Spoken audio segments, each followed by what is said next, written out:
নমস্কার, আপনারা দেখছেন দ্য ইন্ডিপেন্ডেন্ট বেঙ্গল। আমি শিবম।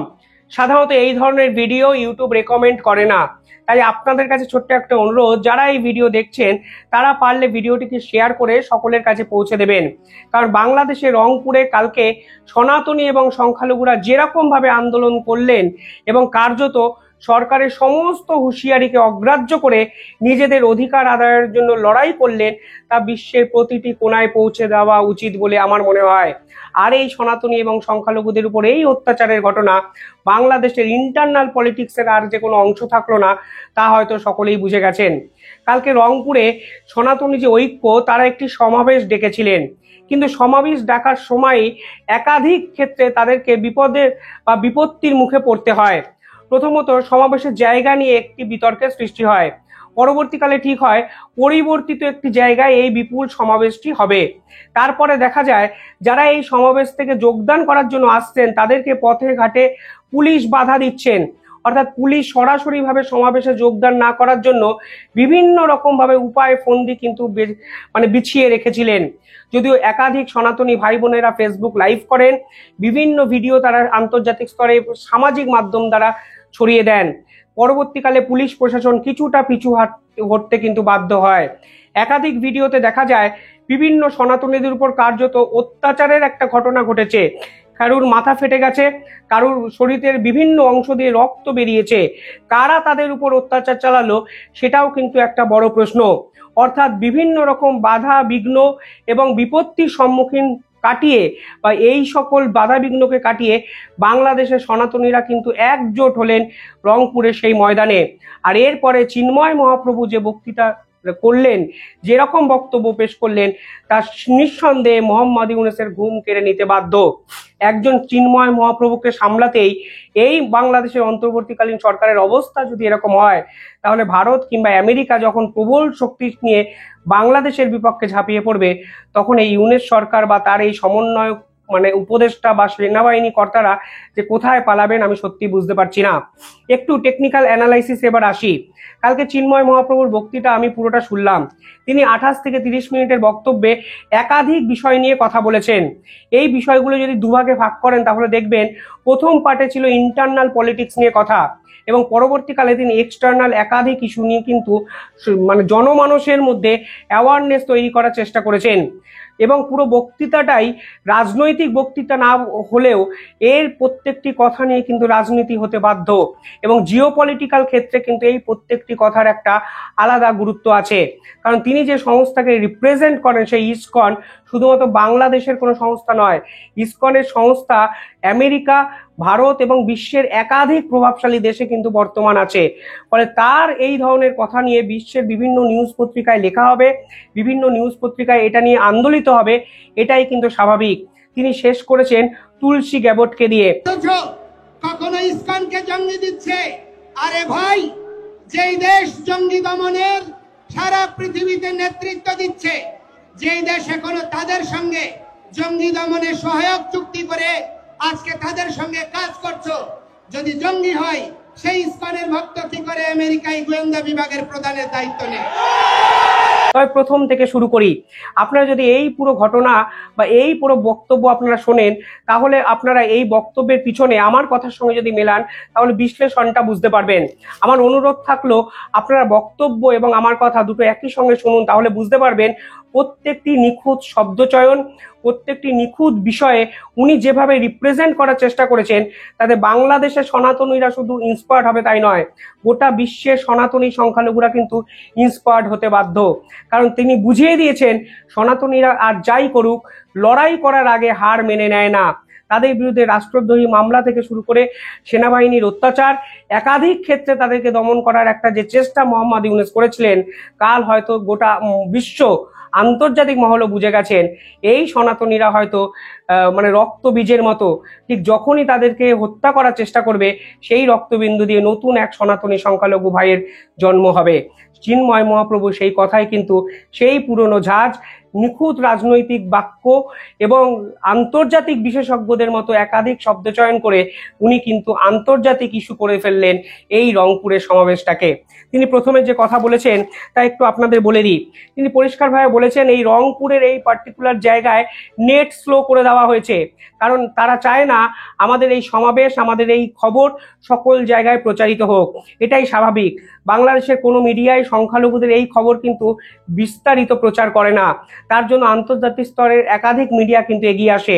যদিও বাংলাদেশ সরকার সেটাকে ভারতের মানে এটা প্রচারের একটা মাধ্যম বা ভারতের ষড়যন্ত্র বলে দাবি করেন, কিন্তু যে সনাতনীরা দিনের পর দিন লড়াই করছেন সেই লড়াকু সনাতনীদের পাশে ভারতবর্ষের মিডিয়া থাকবে, এটাই কিন্তু স্বাভাবিক। তিনি বললেন আগের সরকারের আমলে যিনি নেট মিনিস্টার ছিলেন সেই পলকের বিরুদ্ধে অভিযোগ ছিল নেটকে স্লো করে দেওয়া, আর আপনারা ক্ষমতায় এসে কিন্তু আপনারা সেই একই কাজ করছেন। অর্থাৎ প্রথম থেকেই তিনি কিন্তু আলট্রা ডিফেন্সিভ মোড, বলা ভালো পরবর্তীকালে আরো অ্যাটাকিং মোড খেলতে শুরু করেছিলেন মোহাম্মদ ইউনূসের বিরুদ্ধে।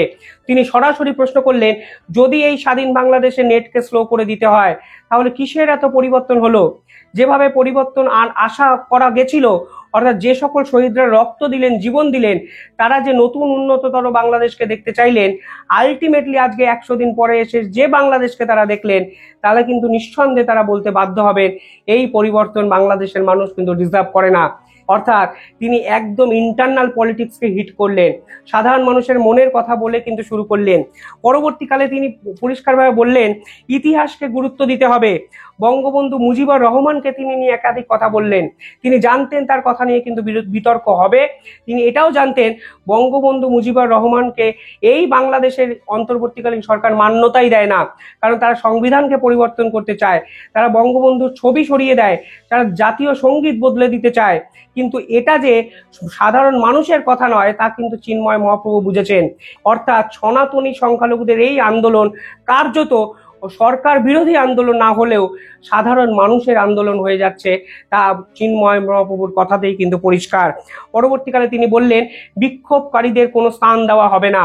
অর্থাৎ এই সনাতনী সংখ্যালঘুদের সঙ্গে যে মৌলবাদের বিক্ষোভ বাংলাদেশে সৃষ্টি হয়েছে, যেভাবে সরকার এদেরকে প্রশ্রয় দিচ্ছে, মদত দিচ্ছে, এমনকি ইসকনের মতো সংস্থাকে কার্যত ভারতের দালাল বলে তাগিয়ে দেওয়া হয়েছে, তাদের বিরুদ্ধে কিন্তু চিন্ময় মহাপ্রভু কথা বললেন। দালাল, আমাদেরকে আওয়ামী লীগের দালাল এইসব ট্যাগ দিয়ে বহু রাজনীতি করেছেন, বহুদিন চালিয়েছেন, আর চালানো যাবে না। আজকে আমরা আর বিভক্ত নই। আজকে নারায়ে তাকবীর, আল্লাহু আকবার, এটি আল্লাহর পবিত্র নাম। এটি যদি জামায়াত ইসলামী নিলে দোষ না হয়, এটা সৌদি আরবের যদি স্লোগান না হয়। জয় শ্রীরাম আমার প্রভুর আরাধ্যের নাম, আমার আরাধ্যের নাম, আমার ভগবানের নাম, আমার প্রভুর নামকে কি করে তোমরা ভাই আরএসএস এর ট্যাগ দিচ্ছ, বিজেপির ট্যাগ দিচ্ছ? এটা কি ধর্ম অবমাননা নয়? কিন্তু যখন তিনি এই কথা বললেন, মনে রাখতে হবে এই কথা তিনি শুধুমাত্র ইউনেস্কোকে উদ্দেশ্য করে বলছেন না, এই কথা কিন্তু আন্তর্জাতিক মানে রাজনৈতিক পরিমণ্ডলে রীতিমতো চর্চা হওয়ার বিষয়। কারণ ইসকন একটি রাজনৈতিক প্রতিষ্ঠান, এটা বাংলাদেশের নিজস্ব ইন্টারনাল কোনো অর্গানাইজেশন নয়। অর্থাৎ এই চিন্ময় মহাপ্রভুর কথা যদি মোহাম্মদ ইউনূস বলতেন তাহলে কিন্তু এই বিষয়টা অনেক আগেই মিটে যেতে পারত। কিন্তু যখন চিন্ময় মহাপ্রভু নিজের হাতে ব্যাটনটি তুলে নিলেন, তখন নিঃসন্দেহে মোহাম্মদ ইউনূস সরকারের ব্যর্থতা কিন্তু ফের একবার সামনে এলো এবং বলাই চলে। পাশাপাশি তিনি যে কথাগুলো বললেন পরবর্তীকালে তা অত্যন্ত গুরুত্বপূর্ণ। তিনি রাষ্ট্রদ্রোহী মামলার কথা বললেন। আজকে এই ঐক্যবদ্ধ গণতন্ত্র, সমতা, সাম্য, মৌলিক অধিকারের দাবিতে আমরা যখন সংঘবদ্ধ হয়েছি, যে জাতি জাতীয় পতাকা উত্তোলন করে, জাতীয় সঙ্গীত গেয়ে, সাম্যের কথা বলে যে কোনো কর্মসূচি শুরু করে, সেই জাতিকে আজকে অতিশয় দুর্ভাগ্যের বিষয় রাষ্ট্রদ্রোহের মামলায় আমাদেরকে আসামি করা হচ্ছে।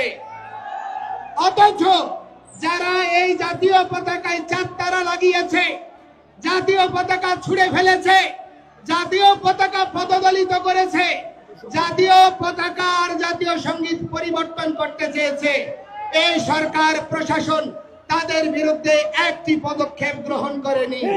এই পতাকা বিতর্ক কিন্তু বাংলাদেশের আজ নতুন কোনো চর্চার বিষয় নয়, এর আগেও বহু ক্ষেত্রে হয়েছে। তবে কিসের জন্য চিন্ময় মহাপ্রভুদের বিরুদ্ধে রাষ্ট্রদ্রোহ মামলা? কেন রাষ্ট্রদ্রোহ মামলার বিরুদ্ধে মোহাম্মদ ইউনূস কার্যত নীরব? সেই প্রশ্ন চিন্ময় মহাপ্রভু যখন তোলেন, তখন নিঃসন্দেহে বাংলাদেশের আপামর জনগণ যে ইন্সপায়ার্ড হবে, অন্তত সরকারকে প্রশ্ন করার একটা দৃষ্টিভঙ্গি তৈরি করবে, তা কিন্তু বলাই চলে।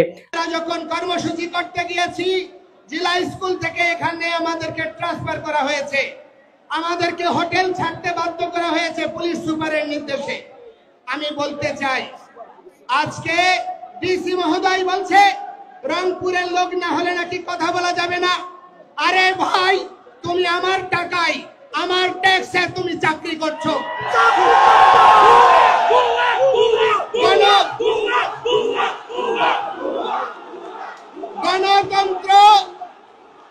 গণতন্ত্র আর সৈন্যের এই বাংলাদেশে প্রজাতন্ত্রের কোন কর্মচারী প্রজাতন্ত্রের প্রতিটি নাগরিককে ন্যায্য সম্মান প্রদর্শন করবে, অথচ আজ পর্যন্ত সেই প্রচেষ্টাকারীদেরকে কখনো দণ্ড দেওয়া হয়নি, বরঞ্চ তাদেরকে পুরস্কৃত করা হয়েছে।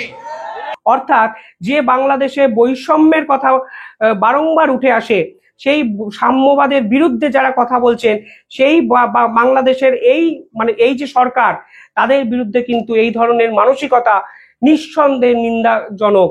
এবং সেখান থেকে চিন্ময় মহাপ্রভু পরিষ্কারভাবে এই কথাগুলো যখন খোলা মঞ্চে বলেন, তখন কিন্তু সরকারের বর্তমান অবস্থান আন্তর্জাতিক স্তরে ভীষণ মাত্রায় এস্টাবলিশড হয়। চিন্ময় মহাপ্রভু যখন এই কথাগুলো বললেন, আমার দৃঢ় বিশ্বাস ওয়েস্টার্ন পলিটিক্স নিয়ে যারা চর্চা করেন বা ওয়েস্টার্ন পলিটিক্স কালচার নিয়ে যারা ভাবেন, তারা কিন্তু এই কথাগুলো নিয়ে তারা নিঃসন্দেহে ভাববেন এই মোহাম্মদ ইউনূস নাকি আমেরিকায় থাকতেন, তিনি নাকি ওয়েস্টার্ন পলিটিক্সকে বিশ্বাস করেন, পাশ্চাত্য ডেমোক্রেসিকে সম্মান করেন। অথচ সেই মহাপ্রভু চিন্ময় মহাপ্রভুর এই কথাই কিন্তু এস্টাবলিশড হলো, এই মোহাম্মদ ইউনূসের আমলে বাংলাদেশে সনাতনীরা নাকি হোটেল পায় না। পাশাপাশি তিনি একটি চাল চেলেছেন বলে আমার মনে হয়, তিনি সেনাবাহিনীকে ধন্যবাদ দিয়েছেন, অথচ তিনি জানেন এই সেনাবাহিনীর কর্তারাই কিন্তু চট্টগ্রামে সনাতনীদের উপর ঝাঁপিয়ে পড়েছেন। আমি এই বৃহত্তর রংপুরের সেনাবাহিনীকে আমি কৃতজ্ঞতা জানাই, ধন্যবাদ জানাই। যেখানে যেখানে প্রতিবন্ধকতা হয়েছে, তারা তৎক্ষণাৎ ব্যবস্থা নিয়েছে এবং তাদের ব্যবহার ছিল অত্যন্ত মার্জিত এবং সৌহার্দ্যপূর্ণ। অথচ আমরা সেনাবাহিনীর কাছে দাবি করব, সেনাবাহিনী বা প্রশাসনের যে একটি ক্ষুদ্র অংশ চট্টগ্রামে হাজারীগালির ঘটনায় অনেক নিরীহ হিন্দুদেরকে নির্যাতন নিপীড়ন করেছে, বিচার বিভাগীয় তদন্তের দ্বারা তাদের শাস্তি নিশ্চিত করে, যারা প্রকৃত অপরাধী তাদেরকে চিহ্নিত করে সেই সমস্ত ব্যবস্থার স্থায়ী নিরসন করার। অর্থাৎ চট্টগ্রামের যে ঘটনা সেনাবাহিনী দ্বারা হয়েছিল, যা আমরা বলছিলাম, তা কিন্তু চিন্ময় মহাপ্রভু প্রকাশ্যে মঞ্চে স্টেজের উপর দিয়ে বললেন। অর্থাৎ বাংলাদেশের সেনাবাহিনীর মান সম্মান আন্তর্জাতিক মহলে কার্যত ধূলিসাৎ হয়ে গেল এই কথা বলার পর। অর্থাৎ চিন্ময় মহাপ্রভু বা ইসকনের একজন প্রতিনিধি যখন সেনাবাহিনীর এই ভূমিকার তীব্র সমালোচনা খোলা মঞ্চে করেন, তখন কিন্তু বাংলাদেশের মানুষের সেনাবাহিনীর প্রতি যে বিশ্বাস, অন্তত সুরক্ষার ক্ষেত্রে যে ভরসা, তা কিন্তু টলমল হয়ে যেতে হবে 100% বাধ্য। অর্থাৎ এই পার্টিকুলার চালটি নিঃসন্দেহে চিন্ময় মহাপ্রভুর সমগ্র স্পিচের অত্যন্ত গুরুত্বপূর্ণ একটা দিক বলে আমার মনে হয়। পরবর্তীকালে তিনি বললেন, আমাকে রাষ্ট্রদ্রোহী মামলা দিয়ে আপনারা জেলখানায় ঢোকাবেন, কিন্তু কতজনকে জেলখানায় ঢোকাবেন? 3 কোটি সনাতনী সংখ্যালঘু হিন্দু ধর্মাবলম্বী মানুষ বাংলাদেশে বসবাস করেন, কত বড় জেল লাগবে আপনি জানেন?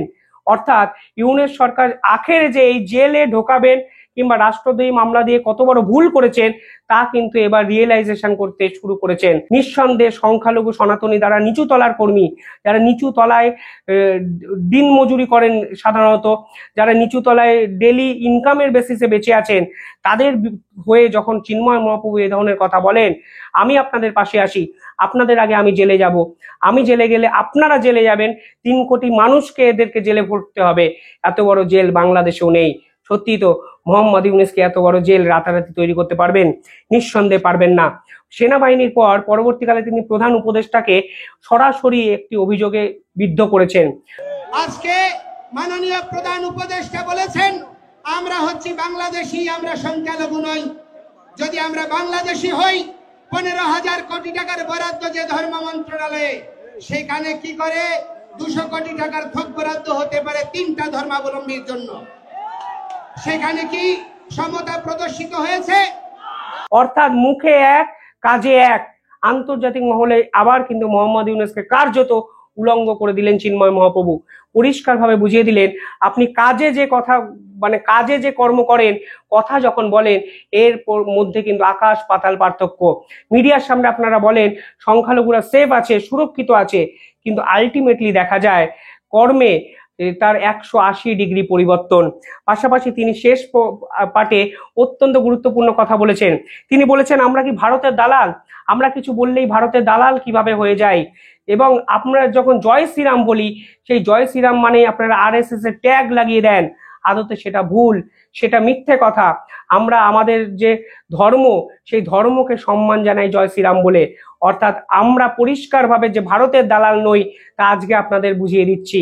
অর্থাৎ এতদিন আপনি মিথ্যা কথা বলছিলেন, এতদিন আপনি আমাদেরকে প্ররোচিত করছিলেন, আন্তর্জাতিক মহলকে আপনি এতদিন ভুল বোঝাচ্ছিলেন। আজকে আমি সঠিকটা বলে গেলাম। আন্তর্জাতিক মহল হয়তো এবার আপনার আসল রূপ চিনবেন। আর ডোনাল্ড ট্রাম্প তুলসী গ্যাবটকে কিন্তু মসনদে বসিয়েছেন। অর্থাৎ হিন্দু ধর্ম কোনোভাবেই ছোট নয়, ইসকন কিন্তু কোনোভাবেই ছোট নয়। কারণ ইসকন শুধু একটি দেশে নেই, বিশ্বের অত্যন্ত প্রভাবশালী দেশগুলোতেও কিন্তু ইসকন আছে। অর্থাৎ তুলসী গ্যাবট যদি ঠিক হয়, ডোনাল্ড ট্রাম্প যদি ঠিক হয়, আমরাও ঠিক, ইসকনও ঠিক, সংখ্যালঘুরাও ঠিক। নিঃসন্দেহে এক মাস্টার স্পিচ, এবং যে কথা থেকে শুধু শেখা যায়, যেই কথা নিয়ে অনেক বিশ্লেষণ করা যায়, যে কথায় আন্তর্জাতিক মহল কেঁপে যেতে পারে, পাশাপাশি ইন্টারনাল পলিটিক্সও কিন্তু আন্দোলিত হতে পারে। চিন্ময় মহাপ্রভু কিন্তু বলেছেন, যে রাজনৈতিক দল আমাদের সঙ্গে থাকবে তাদেরকেই আমরা ভোট দেব। এটাই হয়তো রাজনীতির সব থেকে বড় চাল এই সমগ্র স্পিচে। আপনারা কি ভাবছেন কমেন্টে জানাবেন। চ্যানেলটি ভালো লাগলে একটু সাবস্ক্রাইব করে দেবেন।